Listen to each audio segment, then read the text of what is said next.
Quand Dieu veut bénir un chrétien, il lui donne un bon pasteur. Mais quand Dieu veut te créer des problèmes, il te connecte avec un faux pasteur, une mauvaise église. Tu cherches toujours des choses qui vont te faire partie de ton endroit de bénédiction. Dieu lui-même va te permettre pour que tu t'égares encore plus. La Bible dit que puisqu'ils n'ont pas accepté la vérité, ils ont pris plaisir à quoi? À l'air.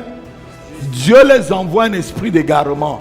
Souvent, tu trouves ce que tu cherches. Souvent, certains troubles de ton cœur, c'est seulement le problème de l'âme. Parce que quand tu es en Christ là, ton âme n'est pas sauvée, je te dis. Les péchés de ta famille sont encore là. Souvent, certaines mauvaises connexions, c'est tout juste parce que dans ton sang, c'est déjà écrit que tu vas tomber que sur de tels hommes comme ça. Ta famille n'épouse que des psychopathes. Alléluia. Parce que dans l'âme, c'est déjà écrit. Et quand tu es près de ce genre de personnes, ta connexion. Dieu te connecte à un bon pasteur quand il veut te bénir. Et Dieu, pour bénir un homme, passe par un homme. Et Satan, pour nuire et détruire un homme, passera par un homme. Méfiez-vous des connexions. Dieu dit qu'il n'est pas bon d'être seul. La solitude, c'est quelque chose qui ne vient pas de Dieu. Si tu restes sans connexion, ce n'est pas une bonne chose. Dis esprit de solitude, quitte ma vie ce matin. Dieu montre que la solitude ne vient pas de lui. Tu dois être connecté, genre. Un homme sans connexion, c'est quelqu'un qui est mort. Quand j'étais célibataire, j'avais eu un paludisme. J'étais seul chez moi. Il y avait bien l'argent dans mon coffre-fort. Je n'avais personne pour prendre cet argent-là, pour aller m'acheter des médicaments. Heureusement que la soeur qui m'a amené en Christ, elle est infirmière, elle ne m'a pas vu pendant près d'une semaine. Elle est venue me trouver là. J'étais en train de grelotter. J'ai fait seulement. Elle est partie acheter des perfusions pour venir me donner. J'ai dit, ya, je pouvais mourir les yeux ouverts comme ça. Amen. Celui qui t'empêche et gâte tes connexions, c'est le diable. Dieu dit ce n'est pas bon d'être seul. Tu peux avoir la connaissance. La connaissance ne peut pas te guérir. C'est la connexion qui est mieux que la connaissance. La connexion peut te faire entrer à l'Élysée. Mais la connaissance de toute l'histoire de la France, même de la 5e République, ne te fera jamais traverser les barrières de l'Élysée. Cet homme connaissait comment faire pour être guéri. Mais il n'avait aucune connexion pour leur donner la... Je prie pour toi que Dieu te connecte à la meilleure connexion de ta vie, qui te connecte aux anges et aux agents de ta destinée, aux agents favorables pour ta famille, pour ton travail, amen, pour ton mariage, amen, pour tes finances, amen, pour ta santé. Jésus dit ceci: celui qui mange ma chair et boit mon sang est connecté avec moi. Donc lorsque tu vas boire, tu vas manger de sa chair, prie pour que tu sois vraiment connecté à lui. Que sa chair soit connectée à ta chair et que son sang soit connecté à ton sang et annule toutes les malédictions que tu hérites de tes ancêtres. Alléluia.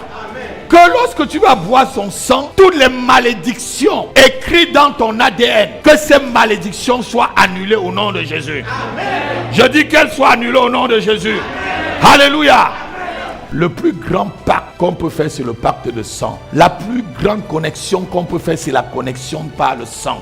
Souvent, vous avez des problèmes avec la sorcellerie familiale, tout simplement parce que c'est la sorcellerie qui est faite par le sang. Quand tu as le même sang avec quelqu'un, mon fils, la personne ne demande pas la permission pour te faire du mal. Parce que vous avez le même sang, le même ADN. Alléluia. J'ai maintenant besoin de t'apprendre comment un homme adulte marche. Comment un homme spirituel marche. Comment on marche dans ce monde-là. Les apôtres étaient conscients de la vie spirituelle. C'est pourquoi ils étaient conscients des anges. Ils étaient conscients du camp de l'ennemi. Ils étaient conscients de l'opposition de l'ennemi. Quand la base est grandie, s'il te plaît. Alléluia. Vous savez, je vous ai dit que le ventre, là, l'esprit est ici.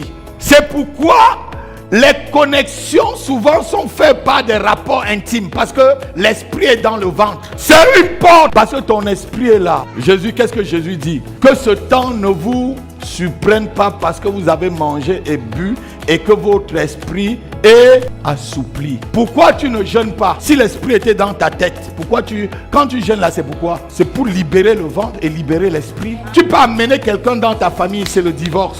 La personne arrive chez toi, il prend ton mari ou ta femme. Mauvaise connexion. Il y a des amis qui vont arriver seulement, ils regardent ta compagne là. Tu parles.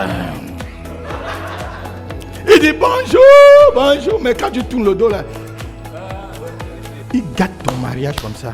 Tu amènes une servante dans ta maison, c'est elle qui met la sorcellerie à tes enfants. Même les écoles que vous mettez vos enfants prier. Alléluia. Allez au moins sur la barrière de l'école. Regabababo chatatatata. Legedegedi gagogogogoro tatatata. Labro cobro tatatata. Lorsque le monde de ténèbres arrive ici, mes enfants deviennent invisibles. Rego kokoro tatata kolotata. Toute mauvaise connexion peut incendier ta vie. Tu souffres aujourd'hui peut-être parce que tu as amené quelqu'un dans ta maison. Tu as connecté quelqu'un chez toi sans connaître. Tu as fait une fête. Ah, j'ai acheté ma maison ou j'ai mon nouvel appartement, il faut faire la fête. Est-ce que tu as prié avant que les gens n'arrivent? Est-ce que quand ils partent, tu pries? Tu sais qu'ils amènent quel esprit chez toi. Et quand ils sortent, tu commences à te chamailler avec ta femme. Tu commences même à taper les enfants alors que tu ne tapais pas. Même le chien ou le chat, tu le bottes. Qu'est-ce qui s'est passé? Il y a une mauvaise connexion. Pour que lorsque tu te connectes, tu connais à quel esprit tu es en train de te connecter. On t'amène dans un lieu de travail, tu viens comme même. Ah, bonjour monsieur, c'est votre bureau ici. Merci monsieur, tu t'assois. Tu traverses la porte, la barrière du travail sans prendre autorité. Un homme spirituel et femme spirituelle marchent spirituellement. Est-ce que tu connais là où tu es en train d'aller te connecter? Qui est le patron en haut? Qu'est-ce qui gouverne l'endroit? Est-ce que ceux qui travaillent là-bas, les salaires, est-ce qu'ils profitent de ce salaire? Il y a des entreprises, tu touches le salaire et on reprend le salaire mystiquement. Aucun enfant, aucune personne, aucun employé ne progresse dans l'entreprise. Toute association, toute amitié ou tout mariage sont des connexions. Elles peuvent te corrompre. Lève ta main, tu dis au nom de Jésus-Christ. Toute mauvaise association dans laquelle je me trouve, au nom de Jésus, je me dissocie de cela. Au nom tout puissant de Jésus, je brise toute mauvaise alliance dans laquelle je me suis lié. Au nom de Jésus, au nom de Jésus, donne-moi un amen et c'est fait. Vous pouvez vous connecter même à la mauvaise personne. Souvent vos affaires ne marchent pas parce que vous dites à la mauvaise personne. Tu dis seulement, il dit je vais donner 50 € dedans. Alors que tu as 50 000 €, tes 50 000 €, 50 € avalent tes 50 000 €. Quelqu'un est avec toi pour une saison. Après un moment, il y a une date de péremption. Ne continue plus. Il y a des connexions par saison. Lève ta main, tu dis au nom de Jésus. Quiconque est près de moi et que sa saison est finie et qu'il continue. Seigneur, localise la personne. Localise la personne et donne une nouvelle saison à ma connexion. Au nom de Jésus. Si Nadab ne mourait pas, Abigail devait rester comme ça, femme inconnue, femme d'un fou. Et enfin, il y a la connexion de la destinée. Ça, c'est des connexions qu'il ne faut jamais perdre. L'exemple de Ruth et de Naomi, c'est des personnes, même si elles partent, tu vas les chercher. Même si c'est la femme. Il y a des femmes, c'est la femme de la destinée. Si elle part, tu cours la chercher. Il y a des hommes, c'est les hommes de la destinée. S'ils partent, tu vas supplier. Parce que c'est une connexion de destinée. C'est quand la personne est dans ta vie que la chose marche. Si la personne dit même tu pars, non, doudou, tu me laisses à je vais mourir si tu me laisses seul. Oh, mais tu cries. C'est des hommes et les femmes spirituelles qui voient ça.